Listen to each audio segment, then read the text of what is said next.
Hello अस्सलाम वालेकुम। तो सारे दे पियो साडा YouTube channel mister Sajid sports ते मैं हाँ तुहाडा होस्ट मुहम्मद कलीमुल्ला। दोस्तों कल दे मैच दी अगर गाल कीती वने तो कल साउथ अफ्रीका वाले इवें दब्बे ने इंग्लैंड को जिवें दब्बन था एक हक है। कल साउथ अफ्रीका वाले इवें कुटे ने जिवें उस्ताद कोई शागिर्द को कुटे दे। इंग्लैंड वाले बॉलिंग को तो बाल करनी भूल गया है। इवें कुटी जन मैं तो खुद दसा ही नहीं सकता। अगर गाल की मैंने साउथ अफ्रीका दी तो हुन्ने जने पहले पहले ओह दबिए गड्डी को सीधा 392 ते बन रोके ने। हुने जो जिमें क्लासन खेडे ना कमाल दा एक पाकिस्तानी है सारे जिन्हें शोदे को डान या दा इवें बस सिफारिश ते खेलन गए वदन। कल साउथ अफ्रीका दी अगर गाल की वने ता रिजा हैंड्रिक्स वो 75 बाल ते 85 मार गए। रिसीवांडा डुसन वो भी मार गए 59। अगर गाल की मैंने हिन्ने दे बाद मार्करम आए सिर्फ वो कप्तान साहब 43 मार गए। उन्हें दे आउट होने तो बाद मिलर भी आउट थिया गया था एक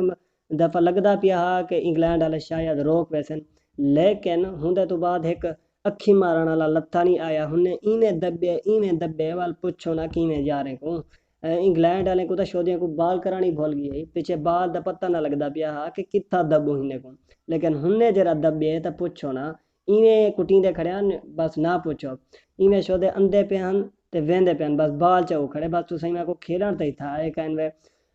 क्लासन एक बंदा हासी ओ जरा दबिया सा कमाल दा दबिया सी हूँ जेरी इनिंग्स खेली है ना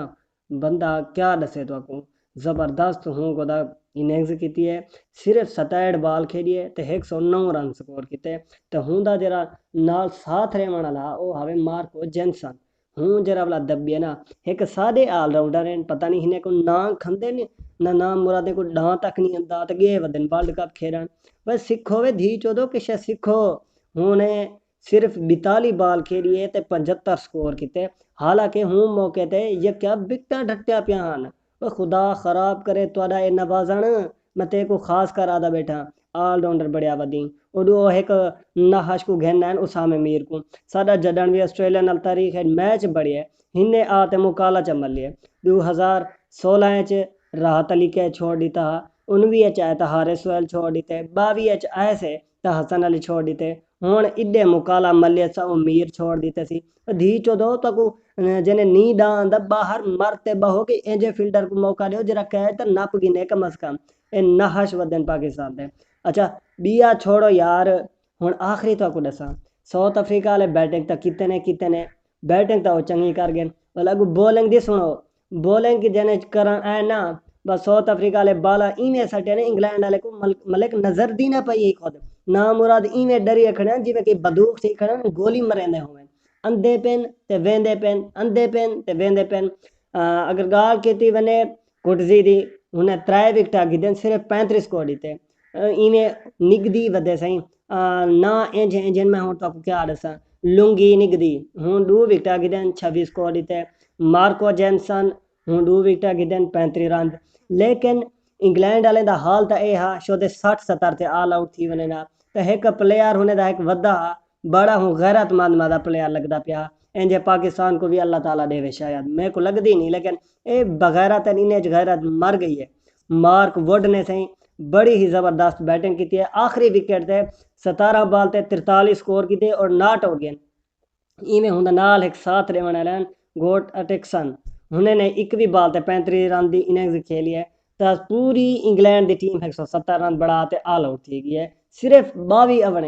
हाली 28 ओवर बाकी मौजूद हैं मलिक अगर सही सी बंदे दे बच्चियां के खेल सकते तो थी सकता हा नाल पहुंच बनना तो साउथ अफ्रीका वाले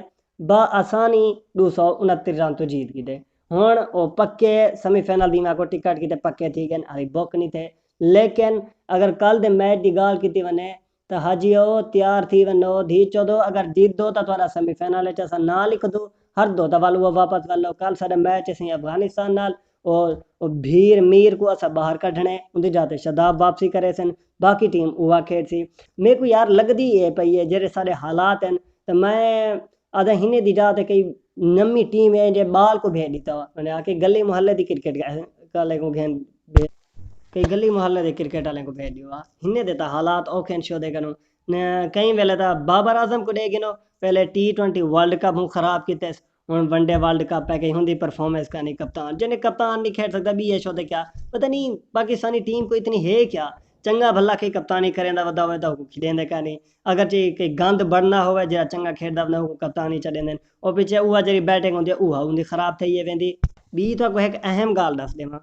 अहम गाल ये है कि मियाँ साहब हुण तक लंदन हन तो इंग्लैंड वाले जीतते रह गए मियाँ साहब उथई रह गए तो 19 वाला वर्ल्ड कप भी इंग्लैंड जीती है तो T20 वर्ल्ड कप भी उन्हें जीते मियाँ साहब जो ही पाकिस्तान आए इंग्लैंड की हालत बिल्कुल खराब मेरे को लगती पी है हूँ पाकिस्तान आ गए तो पाकिस्तान ही अगू सेमीफाइनल ही खेल सी पाकिस्तान एक अच्छी फॉर्म दे सी लगती तो इवें पई है लेकिन अगू नहाशन अगर खेडें तो पता चले तो दोस्तों कल की जी सारी टीम है वो शादाब खान वापस आउसन उसामा मीर को असा बाहर करे सो बाकी टीम वहा उसी पर दुआ करो कि इन्हें बगैरतें को भी थोड़ी जी अल्लाह ती गैरत देवे चा ते मैच जीतें ते असा अगू जुलूं खाली पाकिस्तान का ना बदनाम की वदन दोस्तों ये हवे साड़ी वीडियो पसंद आए तो वीडियो को लाइक भी करे सो तो यूट्यूब चैनल को सब्सक्राइब कर दो अल्लाह हाफ़िज़।